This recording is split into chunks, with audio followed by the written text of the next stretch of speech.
Doctor గారు, నేను నా లింగం పరిమాణాన్ని పెంచుకోగలనా? లింగం చిన్నదిగా ఉండటంతో బయటకు వెళ్ళినప్పుడు నలుగురితో కలిసి పబ్లిక్ యూరినల్స్లో మూత్ర విసర్జన చేయడానికి సిగ్గుగా ఉంటుంది. చాలామంది మగవాళ్ళు వాళ్ళ పురుషాంగం చిన్నది అని అనుకుంటూ ఉంటారు. Inferiority complex. కానీ చిన్నది ఉండదు. మామూలు గుర్తించండి, ఇప్పుడు అందరు మనుషులు ఒకటే ఎత్తు, లావు, బరువు ఉంటారా? ఉంటారు కదా. మనిషి తేడా. ఒకడు 6 అడుగులు ఉండొచ్చు, ఒకడు 5 అడుగులు ఉండొచ్చు, ఒకడు 5.5 అడుగులు ఉండొచ్చు, ఒకడు 4 అడుగులు ఉండొచ్చు. కానీ ఎంత ఎత్తున అందరూ ఆకలి దప్పులు ఒకటేలా ఉంటాయి, అందరు నేచర్ ఆలోచన ఒకటేలా ఉంటాయి, అన్నీ ఒకటేలా ఉంటాయి. కానీ హైట్లో తేడా ఉంటాయి, బరువులో తేడా ఉంటాయి. ఆరంగానే మగవాళ్ళందరికీ పురుషాంగం ఒకలా ఉండదు. అందరు మనుషులు ఒకటే ఎత్తు, ఒకటే లావు, ఒకటే బరువు ఉండనట్లుగా అందరు మగవాళ్ళకి పురుషాంగం ఒకటే సైజు ఉండదు. 2 ఇంచెస్ నుంచి 4 ఇంచెస్ మధ్య రేంజ్లో ఉంటారు. కొంతమందికి 4 అంగుళాలు ఉంటుంది, కొంతమంది 3 అంగుళాలు ఉంటుంది, కొంతమంది 3.5 అంగుళాలు ఉంటుంది, కొంతమంది 2.5 అంగుళాలు ఉంటుంది, కొంత 2 అంగుళాలే ఉంటుంది. కానీ యావరేజ్గా మాత్రం అది 2 అంగుళాలు ఉండొచ్చు, 3 అంగుళాలు ఉండొచ్చు, 4 అంగుళాలు.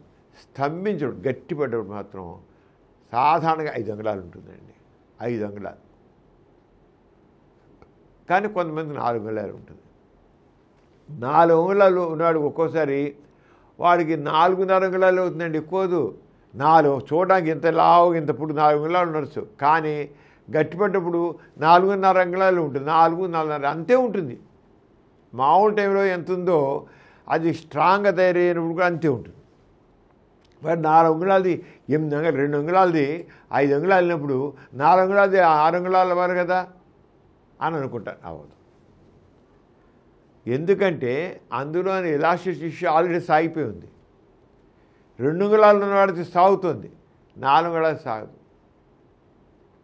అంటే 4 అంగుళాలది 5 అంగుళాలు అవుతుంది, 2 అంగుళాలది 5 అంగుళాలు అవుతుంది, అరుదుగా 4 అంగుళాలు అవుతుంది, 2 అంగుళాలు 4 అంగుళాలు అవుతుంది, 4 అంగుళాలు కూడా 4 అంగుళాలే అవుతుంది, పెరగదు. మహా అయితే 6 అంగుళాలు పెరుగుతుంది కొంతమందికి. అంచేత అంగ పరిమాణం బట్టి అది పెద్దది అవుతుంది, ఇంత అవుతుంది అనుకోవద్దు.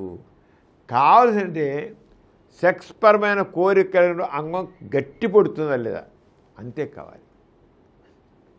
అంగం గట్టి పడితే అతను 100% సెక్స్ ఫిట్. గట్టిపడాలి. స్త్రీకి తృప్తి కలిగేటందుకు వీర్యం పడకుండా దాన్ని నిలబెట్టుకోగలగాలి. అది కావాలి. కానీ ఎంత పరుగుడు వీడితో ఉన్నాడు, నా అంగం చెందగా అండి పెంచుకోవాలి, నాకు అంగం చెందగా ఉంది కానీ ఇన్ఫీరియారిటీ కాంప్లెక్స్. అంచేత ఎక్కడైనా నలుగురితో కలిసి పబ్లిక్ టాయిలెట్స్ యూరినల్స్ వెళ్ళినప్పుడు పోసుకుడు ఎవడైనా చూసి వీడికి ఇంతే ఉంది అనుకుంటారు అని వీడు అనుకుంటాడు. ఎవడు అనుకోడు. ఎవరికైతే చెందగానే వాళ్ళు అనుకుంటారు. ఇన్ఫీరియారిటీ కాంప్లెక్స్, ఆత్మన్యూనతాభావం అది. అంతేగాని ఎవ్వరేం చూడరు. ఒక్కటి అంగ పరిమాణం పెంచడానికి మందులు అంటే ఏమీ లేవు. ఎవడైనా మందులు ఇస్తాను, ఇంజక్షన్లు ఇస్తాను, లేహ్యాలు ఇస్తాను, తైలాలు ఇస్తాను, మర్దం చెయ్యి, అది చెయ్యి అని చెప్తే అంత హబ్బక్కు, చీట్ చేయడమే. కొంతమంది జాకీ లాంటివి పెట్టి బిగించుకోదాన్ని లాగు, లేదా వ్యాక్యూమ్ పంపేసి కుట్టుకో సాగుతుందంటే ఏం సాగదు. అంగం స్తంభి ఒకవేళ సాగితే ఇలాస్టిక్ లాగి లేకుండా ఇలాస్టిక్ ఉందనుకోండి, మీరు లాగా ఏమవుతుంది? సాగిపోతుందా?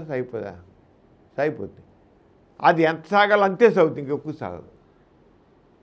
అంతగా ఎక్కువ సాగదు. ఆరగానే ఈ వ్యాక్యూమ్ పంపులు పెట్టి ఈ జాకీలాంటి పెట్టి సాగదీస్తే కొద్ది పెరిగితే పెరగచ్చు చూడడానికి ఆకారం. కానీ స్తంభించినప్పుడు ఎంత స్తంభించిందో 2 అంగుళాలు ఉన్నప్పుడు ఎంత స్తంభించిందో 4 అంగుళాలు కూడా అంతే స్తంభిస్తుంది. అంతే, అంతగా ఎక్కువ స్తంభిస్తుంది. ఎందుకు ఈ ప్రయాస ఇంత ఖర్చు పెట్టుకోవడం ఇదంతా బాగా. అంటే అంగ పరిమాణం పెద్దదిగా ఉండాలని ఆలోచన అనవసరం. అంగం గట్టి పడుతుంది లేదు చూడండి, హస్తప్రయోగం చేస్తాను లేదు చూడండి, హస్తప్రయోగం చేయడం గట్టి పడుతుంది లేదు చూడండి, హస్తప్రయోగం చేసేవాడు గట్టి పడుతుంటే ఇది పర్ఫెక్ట్లీ నార్మల్. అంతేగాని అంగ పరిమాణం పెంచుకోవాలి తహతలాడడం మీనింగ్లెస్. ఈ కార్యక్రమం మీకు ఎంతో నచ్చింది కదా. ఇటువంటి మరిన్ని వీడియోల కోసం అనతి కాలంలోనే 20 కోట్లకు పైగా వ్యూస్ సాధించిన సమరం ఛానల్ సమర్పించు డాక్టర్ సమరం ఛానల్కు సబ్స్క్రైబ్ చేయండి, లైక్ చేయండి, మీ ఫ్రెండ్స్కి షేర్ చేయండి. అలాగే ప్రక్కనున్న గంట సింబల్ని ప్రెస్ చేయడం మర్చిపోకండి.